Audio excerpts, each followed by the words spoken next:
Thank you so much for joining in. I think we'll soon go live. And great.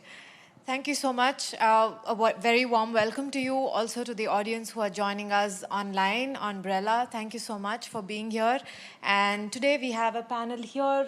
We are talking on behalf of GINSEP, the German-Indian Startup Exchange Program, where we are focusing on a discussion on artificial intelligence, specifically about artificial intelligence in the context of Germany and India, and how these two ecosystems can be closer partners, and what is the journey that lays ahead in these two ecosystems.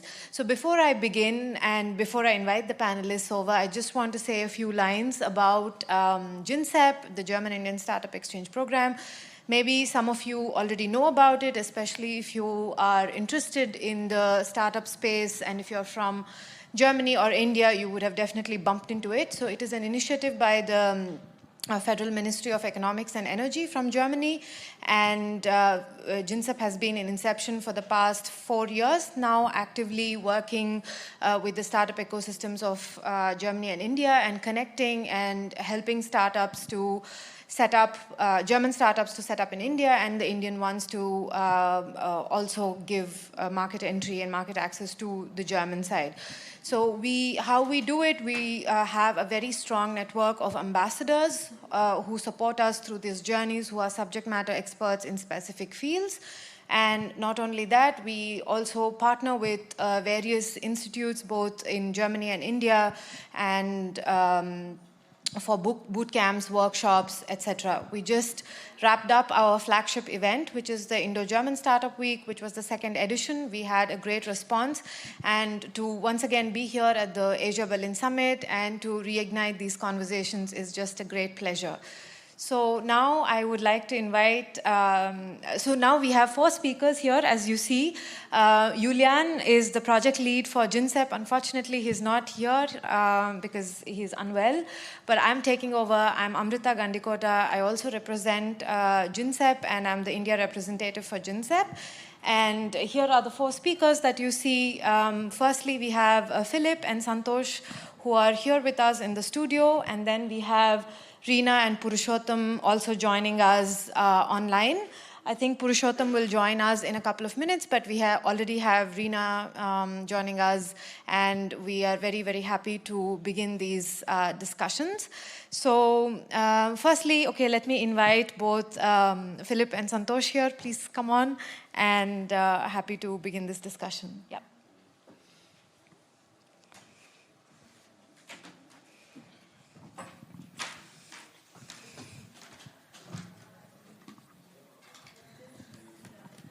Great. Thank you so much for coming in. Thank you. Hope you're having a good beginning already. This is the 3rd day of the summit. We are focusing completely on India-focused activities, and as you already know, we will focus on the discussion about AI. And thank you, Reena, for joining in from Hyderabad, from India. Very happy to have you here as well. I hope you can hear us, and all the technical stuff are good as well. Yes, and I hope you can hear me too. I'm happy to be here. Wonderful. All good, all good. So I think Purushottam, like we were talking about, he would join us in a couple of minutes. But maybe I will first begin with Philipp here. Thank you for being in. And could you let us know a little bit about yourself and the work that you're doing with Berlin Partner, also in the scope of artificial intelligence? Yeah, thank you for inviting me. I'm very happy to be here today. I'm Philipp Günther, AI Innovation Manager at Berlin Partner. We are the economic development agency of Berlin.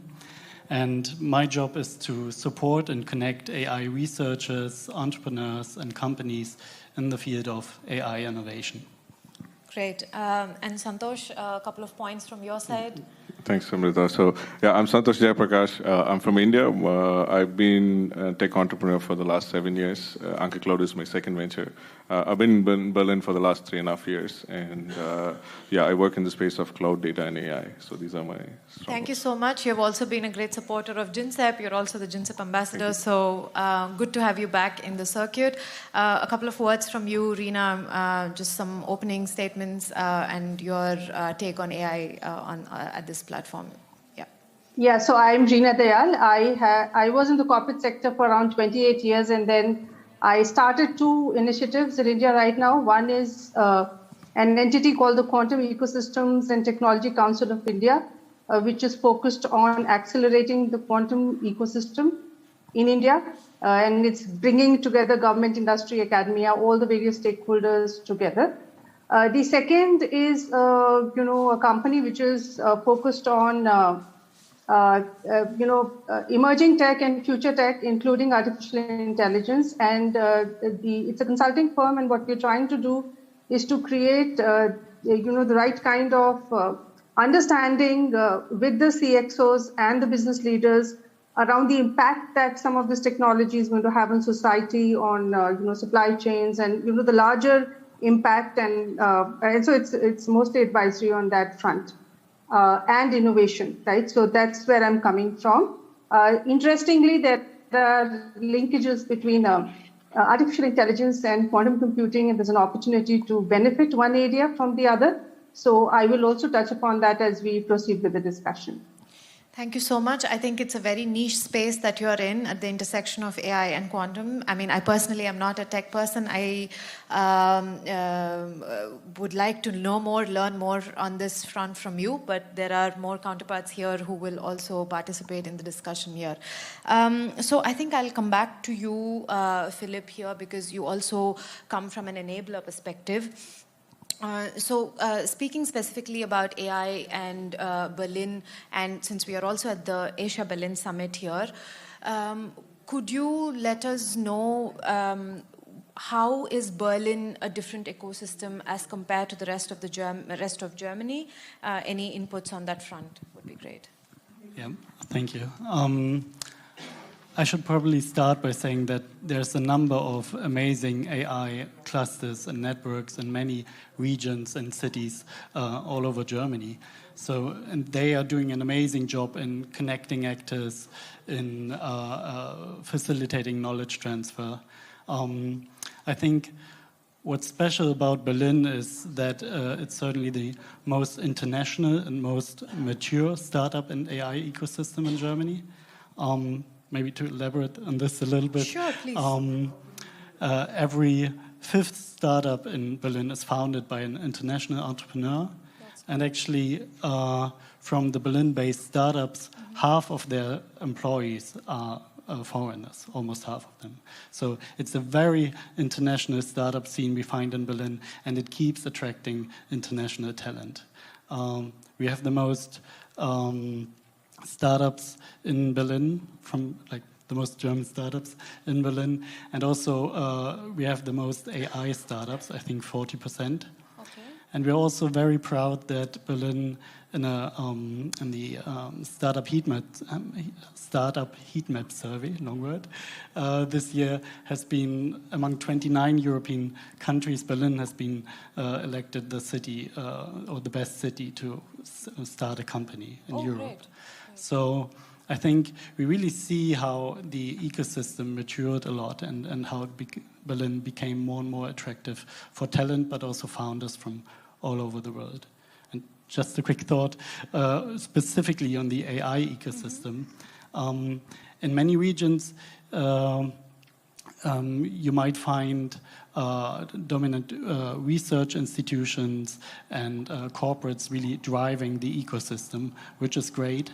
But I think what's amazing about Berlin is that you'll find excellent research, long-standing research, innovative startups, corporates, all meeting on eye level and cooperating. And then, of course, we know Berlin, we have amazing events like the Asia Berlin Summit, we have great hubs like Spielfeld, like the AI Campus Berlin, where those players can meet and cooperate. Great, thank you so much for that holistic perspective, and I echo your thoughts on that as well. But at the same time, we have a live example of what you have just mentioned. We do have a startup here from Asia, from India, who has set up from Anka Cloud, Santosh. So maybe, Santosh, do you resonate some points of view on that? And what's your initial story, perhaps? Definitely, Amrita. I think I even reached to Berlin partner in 2019 when I first moved my seat from South Germany to here. So I think to be very specific, Berlin definitely is much easier for an expat entrepreneur, right? I mean, somebody who doesn't speak the language, because you need to get hold of things, and there's so much bureaucracy involved, the language aspects. You have to, understanding the market landscape. So I think instead, if you are setting up a business, obviously you definitely need a lot of support from agencies when you're a foreigner. So I think that you get it in Berlin, and also access to talent, right? I mean, as Philipp mentioned, that there's a lot of academic research that happens all over Germany. But then, how to get your hands dirty? Where do you get the guys who are going to write those code and get those ideas into reality, right? So I think Berlin has a very good international ecosystem of tech community, and especially in the AI space. And I think it's definitely that attracted me to Berlin. And also, there are great other partners, especially in my business, we work with big cloud players and partners, so their teams support us deep enough to also go to market, all these aspects. So personally for me, I think I made a good choice in Berlin, and also with the support that I get here, I'm pretty much happy about it. Great, thank you. So kudos. I think there is a good case study already here for you. On that note, Reena, let me pan the discussion to you, because you are coming from the Indian ecosystem as well. So I wanted to understand, what is your take on, what is your focus, especially with the work that you're doing, and if there are international startups, especially German startups, who are looking at India, would you be able to support them? And if yes, how? Yeah, so two things. I think first I would like to comment on the Indian startup ecosystem in the AI space. And I think it's a fairly mature startup ecosystem. There are hundreds of startups in the AI space, and a lot of them are getting substantial funding. So not only are the startups present in that space across multiple domains, but there is also a fair amount of investment. A lot of funds are focused on emerging tech and deep tech startups, and AI is a big focus for them. And we've seen a rise in the numbers in the last 12 to 24 months, last 12 months specifically. The startup industry in India is generally booming. I mean, the number of unicorns that have come in recently, and there are more in the pipeline. I think the industry is very gung-ho about that situation. I think the opportunity from the Germany, India AI-focused startups, and then I'll talk about quantum AI. I think the opportunity here is to be explored a little bit more deeply, rather than just looking at the market opportunity, because there are multiple angles to how the two ecosystems could benefit from each other. One is traditionally the kind of focus that Germany has on the manufacturing sector and materials, etc. I think there may be an opportunity to look at cross-sectoral synergies that can be explored between India and Germany amongst the startups. So there is a need for probably bringing them together on a more focused agenda, so that we can see more of this collaboration happening. I think there's a great opportunity there. The second thing is, quantum is an emerging area. It's an area which is evolving at a very fast rate. Huge amount of investments coming in from different governments around the world, and Germany has its own quantum plan. India has its own national quantum mission. I think, and the startup scene is beginning to, you can see startups, growing in that space, and a lot more work happening on new use cases across different industries. The opportunities, the challenges that exist in AI in terms of the compute power that is needed to actually do, big deep learning calculations or more complicated even for natural, NLP processing and stuff like that. I think there is an opportunity to look at quantum as a mechanism, quantum machine learning and quantum AI as a mechanism, which will solve some of these problems as we move forward in the future. So this is the right time to have this conversation because this is where this area is being explored. There are new startups coming up in this space. And, starting the dialogue on this would be great. The way I can help is because, I'm sort of, we are looking at quantum QETCI as the ecosystem enabler for quantum, including startups. Definitely there's an opportunity to connect with startups in this space and see how we can enable them to connect to other startups in India, to the end user community, to the market, see if there is cross-talent pollination that is possible. I think all of those things can be looked at. Thank you, Reena, for giving the broader picture here and also establishing India's AI ecosystem. So I think that's also a good refresher for the audience, especially the international audience that is listening in. I think now we have Mr. Purushottam as well, who has joined in. Happy to have you. So if I may first welcome you and then put the first question to you. I think when we were discussing, you, of course, you're from the World Economic Forum, and when we were discussing, you mentioned the different missions that you are working on. So if you could initially elaborate a little bit on that, and then also let us know about the focus sectors that you're in would be great. Yeah, thank you, Amrita. That is great. So sorry for the noise around. I'm at the airport, so there must be some background noise.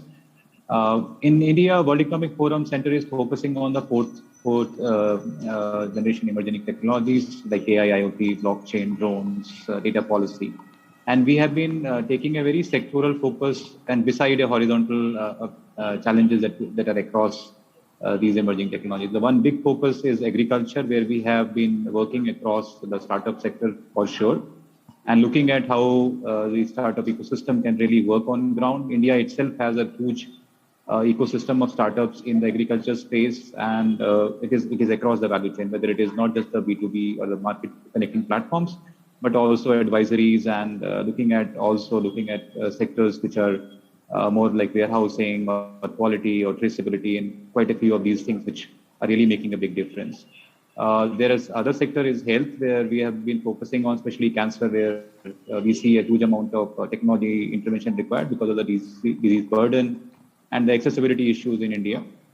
And then we are also looking at education as another sector and circular economy as another area. So these 3-4 sectors are something which are big, and we believe that the startup ecosystem, and especially the role for adoption of emerging technology this ecosystem can play is big. However, with regard to various challenges, I think we can discuss in more detail. One big gap that we have figured out is the data ecosystem. Now, any startup or any technology which has to be brought into play, the data ecosystem is one of the biggest gap that we realized. Whether looking at the standardization of data sets or digitization part of, or maybe even availability of the data, because right now it is lying in silos across. So how can you make it available is one big challenge. And beside that, what we see in terms of challenges for adoption of technology has been that what is more focusing on nurturing startups, because the approach that we have taken, especially in the government-led programs, has been a bit of a gap in terms of how government thinks in terms of price discovery and other kind of methodologies that we adopt for procurement versus the way the innovation is moving. It is very difficult to match up to what a innovation system offers compared to what a government ecosystem of procurement works. So that is another area which we think we possibly need to be working on. And third, where Forum is very, very passionate about helping, is on the responsible use of technologies, the responsible use of especially AI, the way it is being brought in. And how can we bring in accountability and ethics and some of these challenges, which are, as of now, it is becoming more like constraint for scaling these technologies across these sectors. So this has been another big focus for us, at least in the role of emerging technologies across these sectors. Great, thank you. I think some of the sectors that you mentioned, such as education, healthcare, smart cities, I think these are all the sectors that have been severely hit during the pandemic, and I'm sure these are also the sectors that are now of mutual relevance for both Germany and India as well. So thank you for putting that out. So I would now go to Philipp. So now you have heard a couple of perspectives from the Indian ecosystem as well. So on a broader sense, how do you see India as a partner for Germany? Do you have any initial insights on a broader level? I just picked up two keywords that I found very interesting in the introduction that Purushottam gave. One is certainly data. That's, of course, it all starts with data. And in the EU, we have very strict data protection and privacy laws. Personally, I think that's the gold standard and a good thing, but also it comes with some strings attached when it comes to, well, when you work in use cases or in a space where you need a lot of personal data. So I think something that would really help within the EU and in general, in all cases where we can't rely on a lot of good data, are any approaches that facilitate training models without much data. So few-shot learning, one-shot learning, synthesized data. So there are many approaches that can help us work with cases where we can't rely on much data. That's maybe one aspect, or where we're just not allowed to use the data. And another point is, and I think that opens up possibilities to cooperate, is to share data.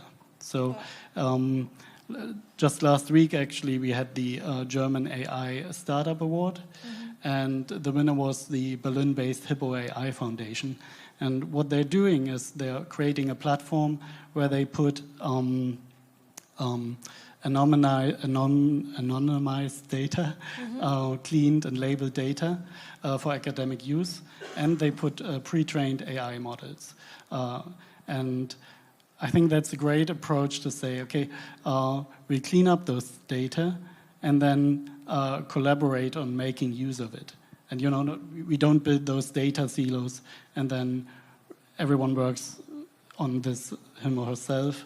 But we actually collaborate, we work together, we share data, we share models in order to really tackle the real issues. Like in the case of Hippo AI, it's breast cancer, but they're, of course, trying to find more use cases as well. Great. I think this really brings in a huge discussion because India is definitely a huge space to collect data, but then I thought that was an amazing thing, but then there are also conversations that come up with respect to data colonization and misuse of data and so on, but thank you so much. Maybe I'll now go to Santosh here because you know both ecosystems up close, and if you have any additional points to this, and if not specifically, what are those few areas that the AI ecosystem is starkly different between Germany and India, if you could share? So, yeah, I mean, from a startup perspective, right? So, I mean, how can you co-create, right? I mean, what is available here? For example, every country has its data sovereignty laws. Yeah, GDPR is by far the gold standard, and in European Union, it's. I mean, we work here. I mean, the data, it's the essence, right? So then, but then, if you're a startup without data, how do you build or train your models? So what's the accuracy you can promise when you're building your AI system? Because I think if you want to be a successful entrepreneur in the AI space, I think if your models, you have to be as accurate as possible, right? I mean, you don't want to give false anomalies or these kind of topics, right? So definitely, I think data collaboration at a political level, or creating open source systems where you can share anonymized data and also exchange of ideas, and I would call it the co-creation because I mean, for example, when you look at Berlin or Germany in itself, I mean, you you have a lot of manufacturing industries, and there are a lot of use cases that's coming out of it. Even public sector, right? You look at chatbots or these kind of, but all these things requires data. But then where does the manpower come from to build these things? So I'll go back to my business problem again, because then how you can use these skill sets that's available in India, which is like operations and service delivery, and plus how do you use cloud platforms? I mean, if you look at it in the AI ecosystem, so computing power, right? I mean, it's very big. So there's a Gaia X is an initiative now that's coming up in Germany or in all over Europe. So that's an initiative from here. So I think it's evolving. But for me, I think from the co-creation standpoint, how both ecosystems can collaborate. I think taking those problem statements and also creating systems where you can share anonymized data. And I think end of the day, it's all about accuracy and what you want to give to your customers, right? So that's, and also what problems you're solving and what value you're creating. Great. Thank you so much for giving that bilateral perspective as well. So I think because since I would once again like to go to Purushottam here, and then Reena, hold on, I'll come back to you. So here, when we were earlier speaking, you also mentioned about this specific area of bringing in this public-private partnerships and helping startups to scale. If you could add a little bit of points on this, I think then I will also check with Reena. Yeah, see, beside the data discussion that we had, which possibly the startups really do struggle for, the other big problem is access to people or access to whichever segment that we are working on. In case of agriculture, it is the farmers. If we're talking about like a huge number of farmers having small holding, maybe less than 2 acres, it is very difficult to reach for a startup and invest resources to scale to that level. Second part is also with regard to various programs and policies where government is working and as well as industry can work with the government. So what we're trying to work out is a model which is for also for facilitation from the government side. In India, government structure, besides central government, there is a federal government structure which exists. Now, beside state governments working on creating or enabling data exchanges, which could possibly be leveraged not just for offering the government data to the startups, but then also various, whatever data sets are getting enabled or maybe collected by various organizations could also be brought in for the larger innovation to happen. That is the first initiative. Second part of the public-private partnership is that how can we have all the field resources or the extended resources of the government who are working in villages or who are working at the very field level, how can they converge with the startups and can create an economic model? Already there are organizations in India like CSCs and various state organizations are also created. Can they find a way to work along with the startup ecosystem who may not have the resources to go and scale across the fields? Third one is going to be various programs and policies which need to be worked along. So this is a level of public-private partnership we are looking at. And beside on the commercial model, the current model has been more of procurement-led or basically a product purchase, which is not working out in innovation-led models, which is like if you have to purchase an AI solution, it is not easy for any organization to buy it as a product because it will keep evolving. Here we are looking at how can we build outcome-focused models, which is more like can we deploy a solution for solving some of the needs on the ground, and on the basis of the outcome derived, can the organizations, both the buyer as well as the provider of the solution, can together find a working model. So these are the few things which we have been working, and also both from the government, industry, and startup ecosystem perspective, it is a multi-stakeholder approach that we are trying to bring to the table. Great, thank you. And now, Reena, because I want to ask you on the flip side, because I do know that you have been doing great work in the AI space, in the quantum space, and you have also listened to the inputs from Philipp and Santosh. If I may ask you as to what you are seeking from the German ecosystem as a Philipp, what are the kind of collaborators that would help you? What is your interest towards Germany? Could you say a few words on that as to what are your who are your ideal collaborators? Yeah, so actually, that's a great question, and this is something I would really like to put on the table. The question that is, so if I look at quantum ecosystems, Technology Council of India, we have quantum is an early evolving technology, and even if you look at quantum ML AI, that's even more specialized. So what is happening typically is there are large gaps in research to commercialization today across the world. And there is also, so that means that the environment for startups is just being built right now. There are very technology specific decisions that have to be taken both by the publics, the government entities as well as the private sector to actually enable that to happen. The other is that there is a market opportunity creation. So the number of use cases that are applicable to an end user industry, I'll give you an example.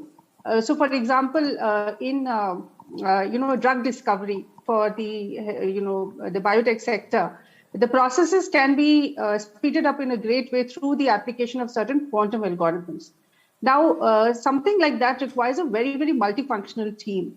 And it requires deep involvement of the end user industry as part of, so if there's a startup that starts working on such a problem statement, they typically have to set up partnerships with large, pharmaceutical companies or companies which are totally focused on drug discovery or research organizations which are focusing on that. So enabling those partnerships becomes a big part, and that's a role that the public, the government has to play, as well as entities like QETCI get involved in that.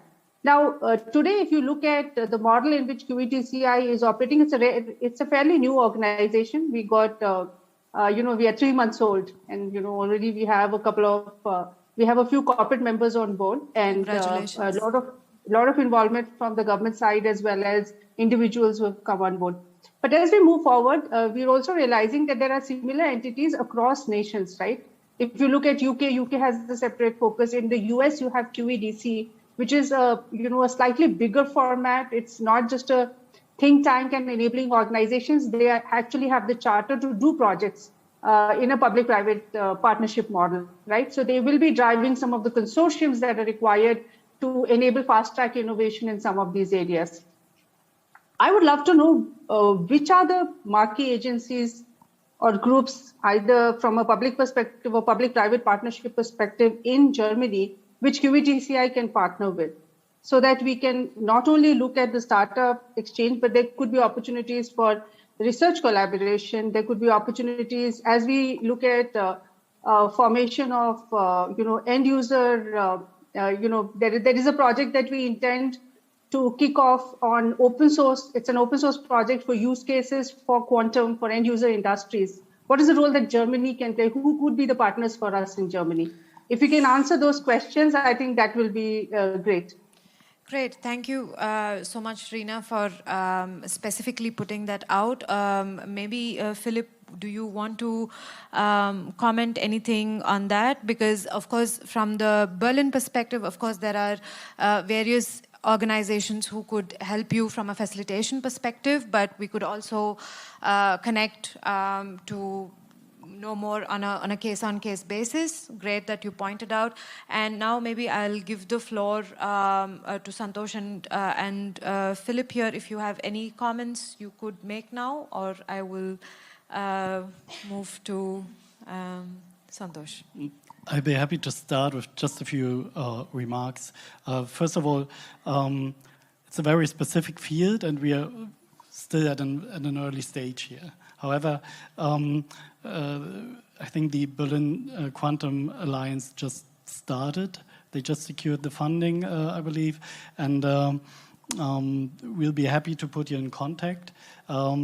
But this is still something that's in the making, to my knowledge. But yeah, as Berlin partner, we like 220 colleagues, everyone specifically focusing on one topic. And when the request comes in, we usually bundle the resources and expertise and try to help you ourselves or to put you in contact with the right people on federal level or on state level, depending on where we see potential partners. Great. Thank you so much. Thank you. Thank you. So I think now we are almost going to the closure of the discussion.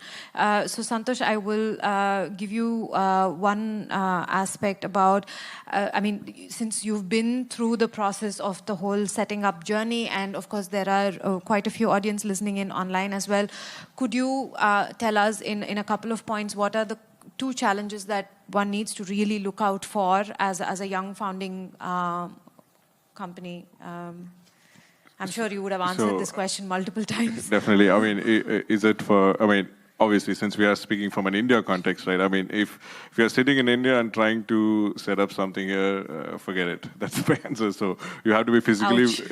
It's better to be here. And I think if you are trying to fundraise or set up something here, you need food. You need local presence. So it will not be smart to sit in India and try to experiment things. But being physically present here makes sense. And even if you are looking at a joint venture or a collaboration, I think having the market works a bit different. It's not like, being physically present here as a founder or an entrepreneur makes more sense with building a business which is focused towards the German-speaking market or Germany in itself, right? So that's one. And the second thing, obviously, the language and the bureaucracy stuff. So that's definitely not as straightforward.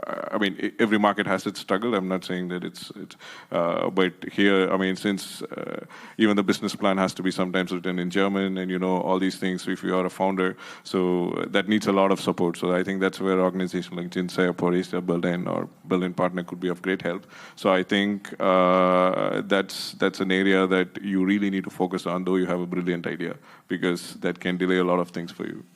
Thank you very much for that honest feedback. I think for some closing words, I'll also give it to Mr. Purushottam here, because now that, Santosh, you mentioned about setting up in Germany, and there is also an MOU that we are working with the Telangana AI Mission and GINSEP, and Mr. Purushottam also represents that. So a couple of words from you on that, sir. Yeah.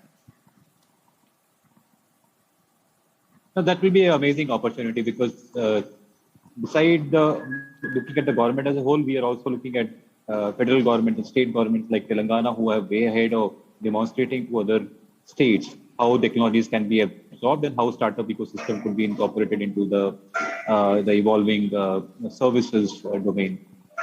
Two things which we possibly can collaborate and can look forward to is, one is this. I'm sure Germany has adopted a model of innovation procurement, which so far we have been struggling a bit. And when we talk of procurement or maybe bringing it inside the government ecosystem, it is always going to be a challenge. So if there are any standard approaches, or maybe there's some evolved multi-stakeholder work that Germany has done to include technologies in the larger rollout of programs to a procurement model, that would be great. And the second thing, which also is that India is also evolving on a big national program on AI, and there could be various opportunities in the sector where we can converge. So these are the two things which we can look beside working on Telangana across other states and union ministry as well. Great, thank you so much. And Reena, some final notes from you. If you could give us 1 or 2 points as to why international startups, especially German startups, should look into the Indian ecosystem, specifically in the field of AI, or otherwise, if you could share any closing remarks, that would be great. I think there are 2 reasons. One is the opportunity across sectors for a market in India. India is an evolving market, and we've seen how the market has got created for AI solutions. The solutions are directed not just at India, but across the world. But some of the solutions are very specific, right? For example, if you want to look at the agriculture sector, India is representative of the emerging markets worldwide. So if you work on an AI solution which is for the agriculture sector in India, or any solution for the agriculture sector, chances are you can take it to a whole lot of other emerging market economies. The same is true for a lot of other solutions. So I think that makes India, with the talent available in India, that makes a great opportunity for Germany to look at India as a strong base for collaboration, both from a market opportunity perspective, using this as the place where the first POCs happen, and then those same solutions can be taken worldwide.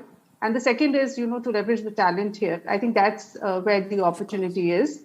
Yeah. Thank you. Thank you also putting in examples to make it more clear for all of us. Thank you for joining. And finally, the final word to you, Philipp. So I think the converse, if you could make a pitch to Berlin as to why startups should look at Berlin, if you could say a line or two, that would be great. Well, I mentioned earlier that Berlin is really special in the sense that it has a very international and very mature ecosystem. And I think what's really driving founders and entrepreneurs and researchers in Berlin is in the field of AI is a responsible approach. So Berlin is really strong in areas such as responsible AI, explainable AI, and I think Purushottam mentioned this also earlier. So I think this is an area where we can find a common ground that's equally important for all sides. And in the light of EU regulation coming up on AI, and also testing and experimentation facilities that are being planned all over Europe, I think we have a great base to talk about both value, but also how to build trust in that technology, and by procedures like explainable AI or testing and certification. Great. Thank you so much. And I think now we have a good perspective from all the speakers, and we have covered both from an enabler perspective and also from the startups perspective. I really thank all of you for joining in, especially the offline speakers who are here in the studio, Santosh and Philipp, and definitely Reena and Purushottam. Thank you for taking time from your busy schedules and being here. If it still permits, kindly network on our tool Umbrella. Would be great to get some insights from the audience as well. But thank you so much. Thank you. Thank you. Thank you. Thank you. Thank you. Great meeting. Thank you.